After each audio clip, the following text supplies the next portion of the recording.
Mpina aliyaomba. Ndugu zangu, ndugu yangu Mpina aliomba barabara kwa barabara hii ya vumbi, madaraja matatu na kuwepo kwa halmashauri ya wilaya ambayo waziri alishasema. Lakini uwepo wa halmashauri ya wilaya sehemu yoyote huanza na mchakato wa ndani. Unaanza na mchakato wa ndani, ombi linapelekwa TAMISEMI wanachakata na kuomba kumalizia. Lakini hatoki mtu kuomba juu kwa rais wakati ndani huko alikotoka mchakato haujaanza. Hilo ghalika. Kwa hiyo kama kusema waziri, anzeni mchakato. Lakini jengine anaomba madaraja na barabara.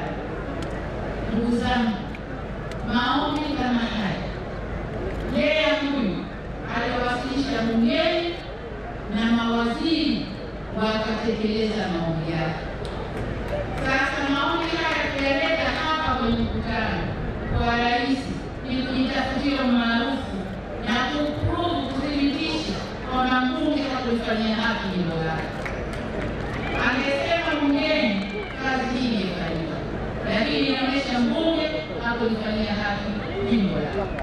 Lakini la pili, kwa sifa alizozitoa na maelezo aliyoyatoa, SGR, Mwalimu Nyerere, daraja la Busisi, MV Mwanza, huyu si mbunge wa jimbo bali ni mbunge wa taifa. Kwa nyamaji, tunapokwenda huko mwache ni mchukue kwenye nafasi za makumi. Mwenziwe Lea amesema kila kilichofanyika jimboni na mambo ya fedha akitoa kichwani. Lakini mbunge wa Kisesa ni kurukaruka na kwa Kisesa tunakubali. Lakini ukifuata maandiko na rekodi za serikali, tumefanya mambo mengi sana Kisesa. Amenishangaza kusema Kisesa iko kama mwanamke aliyesuka nywele. Ina maana amedharau jimbo lake. Angesema kumepata mabarabara, maendeleo yanaonekana na hivi. Lakini ndugu zangu, nadhani ningekuwa serious kuletea wabunge wa kutoleeni huduma kwenye maendeleo. Nadhani ningekuwa serious kwenye hili. Kwa hiyo huyu ni mbunge wa taifa na sio mbunge wa jimbo.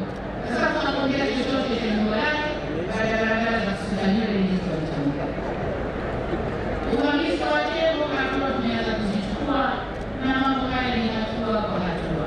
Kama tumeweza kujenga vituo vitatu, bila shaka kama tatizo bado ni kubwa, angemuona waziri wa maliasili na utalii akiwa bungeni na waziri angejua cha kufanya, na sio kuja kulalamika mbele ya rais na kuja kwa maarufu mbele ya wananchi, maarufu ambao kazi hazifanyi inavyopaswa.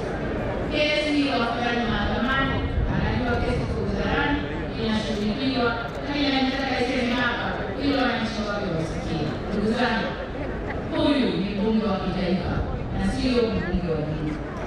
Kama kweli wana Kisesa wanataka maendeleo, huyu mbunge sio wa jimbo, ni wa kitaifa.